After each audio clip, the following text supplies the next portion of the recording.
भाई आप स्कॉर्पियो लेके ऑस्ट्रेलिया कैसे पहुंच गए बाय रोड, वो थोड़ा एक्सप्लेन करो। वो आपकी जर्नी कैसी रही, वो ट्रिप कैसी थी, ऑस्ट्रेलिया के बारे में थोड़ा बताओ। तो ये वाली ट्रिप मैंने जस्ट अभी करी है। मैं नवंबर 2023 में निकला था और अभी इसी महीने ख़त्म हुई है वो ट्रिप। तो लगभग 6-7 महीने की वो ट्रिप थी। और उसमें से हम देखो, सबसे पहले यहाँ से इंडिया से गए नेपाल। नेपाल तो नॉर्मल है, कई लोग गए हुए गाड़ी से। उसके बाद जो है ना, वो लोगों को पता नहीं है कि आप चाइना भी एंटर कर सकते हो बाय रोड। जैसे लोगों को लगता है कि इंडिया चाइना के बीच में काफ़ी वो चल रही है, तो आप बाय रोड ट्रैवल नहीं कर सकते वहाँ। बट ऐसा नहीं है, इंडिया और चाइना के बीच में भी काफ़ी बॉर्डर्स है, बट आप वो नहीं कर सकते। पर आप नेपाल से चाइना जा सकते हो। तो वैसे तो अब लोग कहेंगे कि वो तिब्बत है, चाइना नहीं है, बट वो अब चाइना के अंडर ही है, तो हम उस चीज़ में ज़्यादा पॉलिटिकली जाना नहीं चाहेंगे जो भी है। बट अभी करंटली वो चाइना के अंडर ही आता है। वहाँ पे इमिग्रेशन ऑफिसर्स, पुलिस सब चाइना की है। तो नेपाल से तिब्बत का बॉर्डर है। और उस बॉर्डर को, मतलब मैंने अपनी गाड़ी से लगभग 37 बॉर्डर्स क्रॉस किए हैं। और उस बॉर्डर का जो एक्सपीरियंस था ना, वो दिल में धक धक धक धक कॉन्टीन्यूसली होना, वो एक बताओ अलग। ना भाई, उसको डिटेल में बताओ। मतलब एक तो देखो यार, चाइना में ना रिस्ट्रिक्शंस बहुत हैं। जैसे हमें जो हमारे गाइड थे ना, मतलब आप चाइना में अकेले ट्रैवल नहीं कर सकते। आप अगर अपनी गाड़ी से कर रहे हो, आप फ्लाइट से जा रहे हो, बीजिंग जाओ, कोई रोक टोक नहीं है, कुछ नहीं है। बट अगर आप बाय रोड ट्रैवल कर रहे हो, तो आपको एक परमानेंट 24 घंटे एक गाइड रखना पड़ेगा, जो वहाँ की गवर्नमेंट से अप्रूव्ड होगा। वो हमारी ही गाड़ी में ट्रैवल करेगा, सेम होटल में रुकेगा, और जब तक आप एंटर करे हो और जब तक एग्जिट करे हो, उतने दिन वो आपके साथ रहेगा। तो सबसे पहला चैलेंज तो ये था। जो एजेंट था, हम 40 दिन के लिए वहाँ थे चाइना में, तो 9 लाख रुपए तो एजेंट की फीस थी खाली। अरे इंडिया बाप के रे, 9 लाख रुपए 40 दिन के। 40 दिन के। यार ये तगड़ा प्रोफेशन है। हाँ, तो चाइना में मोटा तगड़े खर्चा। पैसे कमा रहा है। बिल्कुल। तो 9 लाख रुपए तो उन्होंने लिए, प्लस हमारा ट्रैवल अलग, डीजल अलग, टोल टैक्स अलग, होटल अलग, खाना अलग। तो चाइना एक तो एक्सपेंसिव बहुत पड़ा इस चीज़ में। दूसरी चीज़, वहाँ पे रिस्ट्रिक्शंस बहुत थी। आपका जैसे ही आप बॉर्डर क्रॉस करोगे ना, वहाँ पे इमिग्रेशन ऑफिसर्स खड़े, आपका फ़ोन चेक करते हैं लिटरली खोल के, कि आपके फ़ोन में दलाई लामा की कोई फ़ोटो तो नहीं है। ठीक है। दूसरी चीज़, चाइना के खिलाफ आपने कुछ पोस्ट तो नहीं कर रखा, या कुछ ऐसा चीज़ तो नहीं ऑब्जेक्शनेबल, कोई पोर्न वीडियोस तो नहीं है, कुछ वैसा कंटेंट तो नहीं है, कोई बुक तो नहीं आप कैरी कर रहे हैं। तो स्ट्रिक्टनेस बहुत है वहाँ पे। तो उस चीज़ को लेकर डर बहुत लग रहा था कि एंट्री रिजेक्ट ना हो जाए। 9 लाख रुपए भर चुके हैं ट्रिप की भी, फिर ऐसी तैसी मच जाएगी पूरी। तो वो थोड़ा सा डर था। बट नंबर प्लेट भी आप बता रहे थे चेंज करनी हाँ, पड़ती है। नंबर प्लेट क्या है, जब हम चाइना मतलब तिब्बत में एंटर करते हैं, तो 3-4 दिन तो आपको अलाउड होता है आपकी नंबर प्लेट में। फिर उसके बाद एक शहर आता है सिगात्से करके, तो वहाँ पे उनकी रोड अथॉरिटी है जो नंबर प्लेट इशू करती है। फिर वहाँ से आपको अपना एक चाइनीज़ ड्राइविंग लाइसेंस देना पड़ता है, और नंबर प्लेट लेनी पड़ती है जो चाइनीज़ में ही लिखी होती है। फिर आप आगे ट्रैवल कर सकते हैं। उसमें कितना खर्चा आता है? वो सब एजेंसी का फीस में इंक्लूडेड है। अच्छा। जो वो है ना, नंबर प्लेट और लाइसेंस, वो एजेंसी देखती है पूरा का पूरा। ठीक है, आप चाइना पहुंच गए, फिर उसके बाद? फिर उसके बाद चाइना के बाद हम सीधा गए नीचे, लाओस करके एक कंट्री आती है वहाँ पे। तो लाओस के बाद हमें जाना था वियतनाम, बट वियतनाम ने एंट्री दी नहीं। उन्होंने कहा कि आपका स्टीयरिंग व्हील राइट साइड है, तो हम आपको एंट्री नहीं दे सकते। तो वो कह रहे थे एम्बेसी से जाके लिखवा के ले आओ कि उनकी गारंटी है कि आप कुछ भी एक्सीडेंट करते हो, कुछ करते हो तो एम्बेसी देखेगी। अब ऑब्वियसली इंडिया आना, एम्बेसी से लिखवाना, सो झमेले करना, तो हमने वियतनाम छोड़ ही दिया। फिर तो हम सीधा लाओस से गए कंबोडिया। भाई सॉरी मैं कट कर रहा हूँ आपको। जब आप चाइना से वियतनाम गए तो बीच में कुछ वाटर बॉडीज थी या फिर सीधा बाय रोड है? रोड है, पूरा रोड है ये। हाँ, मतलब यहाँ से Nepal, China, Laos, Vietnam, Cambodia, Thailand, Malaysia, Singapore, ये पूरा रूट जो है वो बाय रोड है। फिर सिंगापुर के बाद आपको जहाँ भी जाना है, ऑस्ट्रेलिया जाना है, फिलीपींस जाना है, या फिर न्यूजीलैंड जाना है, उसके लिए आपको फिर समुद्र का ही रास्ता लेना पड़ेगा। तो हमारा प्लान था कि हमें सिंगापुर से गाड़ी शिप करनी थी ऑस्ट्रेलिया।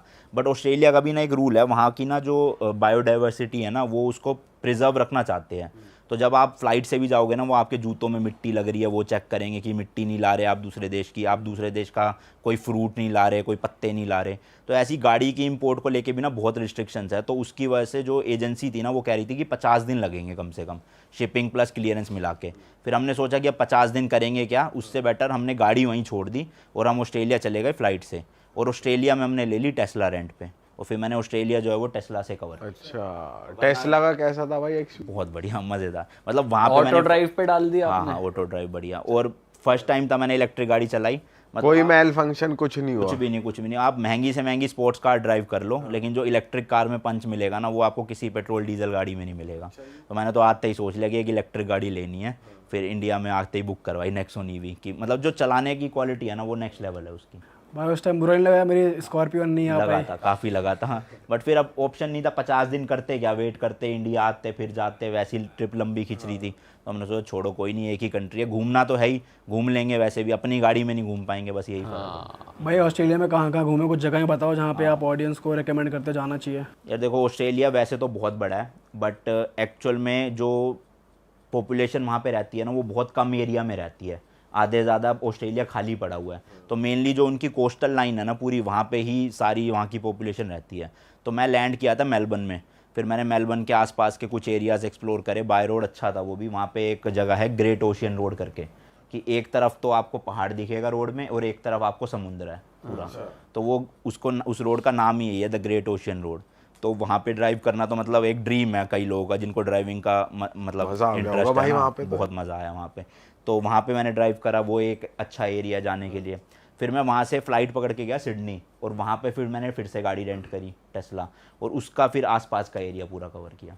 टेस्ला का वैसे क्या रेंट पड़ा? मेरे को पर डे पड़ा था 5,000 रुपये इंडिया के। सिक्योरिटी भी दी थी? सिक्योरिटी वहाँ की होती है $500, पर वो क्रेडिट कार्ड में ही ले लेते हैं बस, मतलब वो चार्ज नहीं करते, वो ब्लॉक कर देते हैं $500 को, 500 ऑस्ट्रेलियन डॉलर को। जब आप फिर गाड़ी रिटर्न कर दोगे उसके 1 महीने बाद वो दे देते हैं, अगर कोई चालान नहीं आया हो। बट मेरा चालान आ गया, क्योंकि अब मुझे तो आदत थी स्कॉर्पियन की कि चालान कटेगा नहीं, बट अब वहाँ की जो नंबर प्लेट है उसमें तो चालान कटेगा ही कटेगा, तो उससे चालान आ गए 2। कितनी दौड़ा दी थी? मैं दौड़ाई ज़्यादा नहीं, फ़ोन वीडियो बनाते अच्छा। वहाँ पे वो फ़ोन कैमरा रखे हुए हैं कि आप अगर मोबाइल यूज़ कर रहे हो चलाते वक्त तो आपका चालान घटेगा।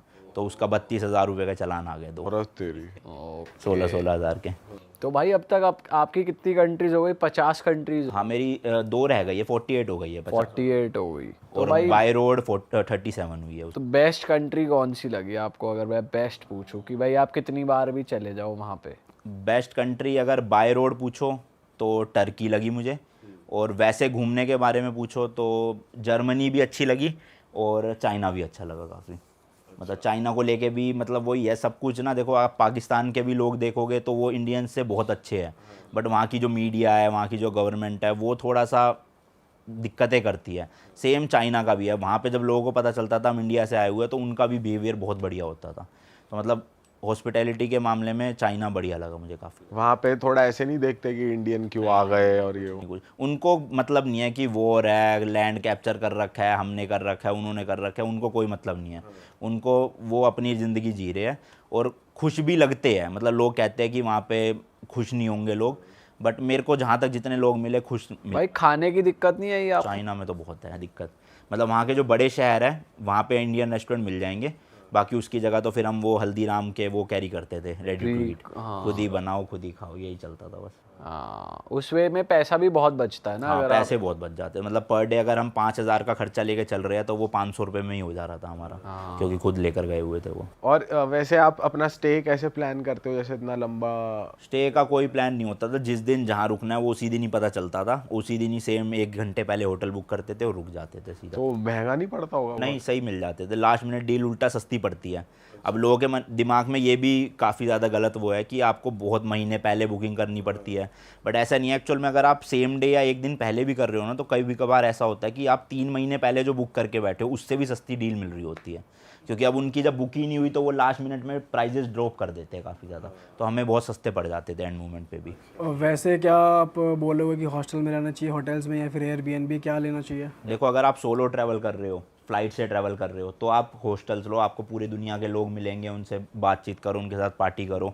बट अगर आप अपनी गाड़ी से ट्रैवल कर रहे हो तो हॉस्टल्स में एक तो पार्किंग नहीं मिलेगी, दूसरी चीज़ अगर आप 2 लोग हो तो 2 लोगों का हॉस्टल प्लस 1 रूम दोनों का प्राइस सेम ही पड़ जाता है। तो आप उससे अच्छा अपना प्राइवेट रूम लो और पार्किंग के साथ ऐसा लो।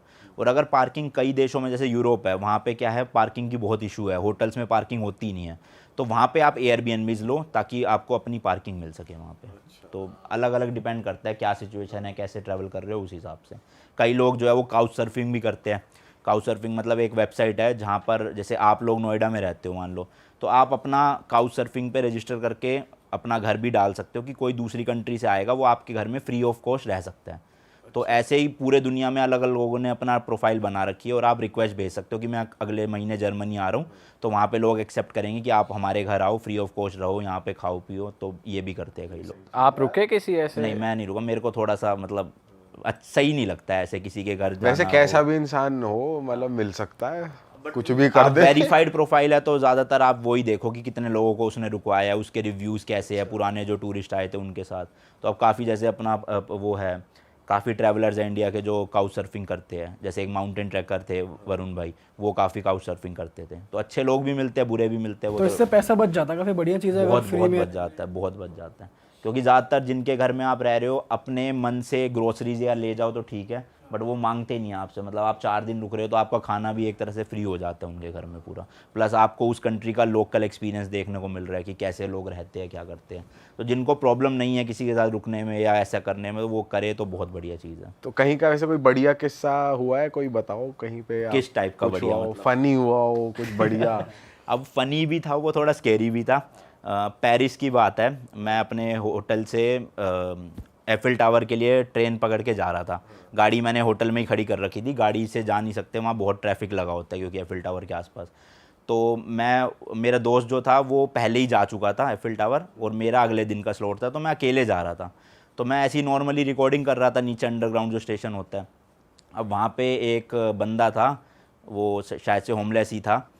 तो उसने पता नहीं कैमरा देखा, उसे क्या हुआ, थोड़ा मेंटली वो था, उसने पत्थर उठा लिया बहुत बड़ा, और वो मेरे पास आ गया और जिस ट्रेन में मैं चढ़ा उसमें चढ़ गया। अब वो कह रहा फ़ोन दिखा, फ़ोन दिखा, फ़ोन दिखा, वरना पत्थर से तोड़ दूंगा, सर फोड़ दूंगा। इंग्लिश बोल रहा है, लोकल हाँ, लैंग्वेज? इंग्लिश बोल रहा था, हाँ। पर वो शायद था अफ्रीका का। वहाँ पे ना अफ्रीकन लोग बहुत हैं, मतलब जो मतलब इलीगली आए हुए हैं ना लोग, वो बहुत थे। तो अब वो मेंटली थोड़ा सा वैसा था, पता नहीं उसको ये लगा कि मैंने उसकी वीडियो बनाई है, क्या हुआ। पर उसने जब तक मेरा फ़ोन बैग में नहीं चला गया तब तक वो पत्थर लेके यूँ लिटरली इसी पोजीशन में खड़ा था मेरे सर पे।